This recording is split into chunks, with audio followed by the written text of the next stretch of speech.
Kumusta mga brad? Maraming tao nga po ngayon na problemado kung paano sila maglo-long ride. Kasi nga sobrang mahal na ng presyo ng gasolina. Hindi naman natin pwedeng sabihin sa kanilang utang muna. Hindi naman pwede yun. Kaya sa mga panahon nga po na to, napapanahon din talaga yung mga EV or electric vehicle or yung mga e-bike. Isa kasi ito sa mga nakikitang solusyon ng mga tao. Imbis na gasolina, di kuryente na lang muna. At sa ngayon nga po, masabi din talaga natin na nag-i-improve na yung mga e-bike. Kung dati nga po, mga kengkoy lang yung mga itsura nila. Ngayon, ang gaganda at ang pupogi na. Pero halos lahat made in China. Huwag na tayo magtalo-talo dun. Ganun na talaga yun. At isa nga po sa mga astig na e-bike or electric bike ngayon, I mean e-bike na, adventure scooter pa. Ito nga po ang napaka-astig na NXT Storm X.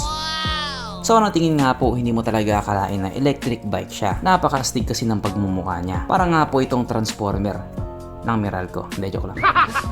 Para nga po itong kahawig ni Bumblebee tsaka ni Optimum Pride. Ganon nga po siya ka-astig. Pero kapag naka-side view na nga po, doon na natin malalaman na siya ay isang di-charge o di kuryente. Dati nga po, maraming tao ang nababaduyan sa gantong klaseng itsura ng motor. I mean, itsurang motor pero e-bike pala. Pero sa ngayon nga po, nag-iba na yung ihip ng hangin. Kung hindi pa magmamahal yung presyo ng petrolyo, hindi natin ma-appreciate yung ganitong klaseng mga sasakyan. Kung sa bagay, ganun lang naman talaga sa umpisa. Kadiri sa umpisa, masarap naman pala kapag tumagal na. Ayaw ko eh! Matapa ko ko eh! Sa ganito nga pong panahon, siguradong magbuboom talaga yung industriya ng mga EV. Yung iba bibili hindi sa gusto nila, kundi no choice na talaga sila. Pero kasi kung ganyan naman kagwapo yung e-bike na bibilhin mo, palag-palag na, pwede na yan. At kapag naka-e-bike ka na, panigurado pagtatawanan mo na yung mga gumagamit ng gasolina. Pero ito na nga, ang tanong nga po ng karamihan ngayon, yung mga e-bike na yan, kaya ba nilang gawin yung nagagawa ng motor? At ang sagot nga po, syempre naman, kayang-kaya. Sisiw. Anak pa ng sisiw.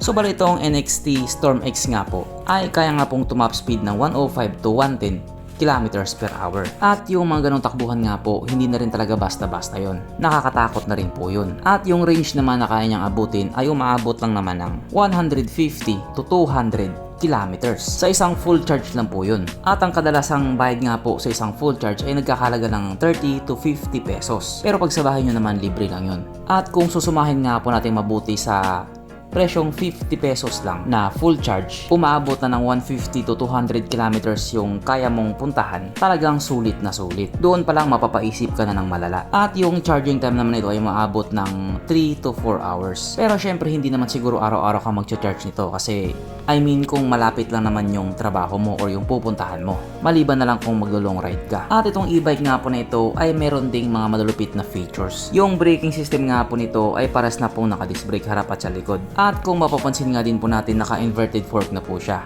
At hindi lang yan, meron din po itong TCS or Traction Control System. At saka meron din po itong camera na magsisilbi nga pong dashcam kapag bumabiyahe ka na. Sa madaling salita, hindi po ito pipitsuging electric bike. Talagang pangmalakasan din ito. Kaya ang tanong nga po ngayon, magkano naman kaya yung presyo?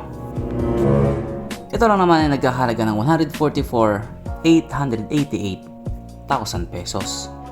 Yun lang. Kaya hindi rin pala basta-basta yung presyo. Pero kasi hindi ka naman mamumroblema sa gasolina. Kasi di kuryente naman siya, kaya okay lang din.